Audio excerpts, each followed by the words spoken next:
તો તેજસ્વી, આજે હવે ખાસ ક્યાં નજર તમારી ઓપ્શન રણનીતિ માટે?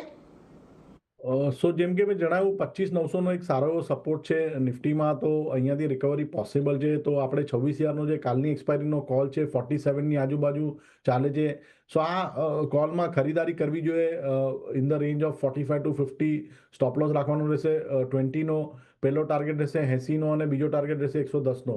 મને લાગે છે કે રિકવરી પોસિબલ છે ફ્રોમ ધી કરંટ લેવલ. જે એક ગેપ હતો ઓન અ ડેલી ચાર્ટ, જે થર્સડેના સેશનમાં એક ગેપ અપ ઓપનિંગ થયું હતું, એ ગેપ ફિલ કરવાયું છે બજાર, અને આ ગેપ ફિલ કરવા પછી મને લાગે છે જે અપટ્રેન્ડ છે એ રેઝ્યુમ થઈ શકે છે. એટલે જુઓ, ખાસ કરીને તમારે અહીંયાથી ધ્યાન રાખવાનું છે. નિફ્ટીના 26,000ના કોલ ઓપ્શનની અંદર આવતીકાલની એક્સપાયરીનો અહીંયાથી ખાસ કરીને એક તેજીની અપેક્ષા બનતી દેખાઈ રહી છે. એટલે 26,000નો કોલ ઓપ્શન અહીંયાથી તમે ખરીદી કરીને ચાલો 45થી 50ની વચ્ચે ખરીદી કરો, ₹20નો સ્ટોપ લોસ, અને 80થી 110ના ટાર્ગેટ તમને અહીંયા આવતા જોવા મળી શકે છે. એટલે ખાસ કરીને 26,000ના કોલ ઓપ્શનને તમારે અહીંયાથી ખાસ ફોકસમાં રાખવાનો છે. વેલ, આ તો થઈ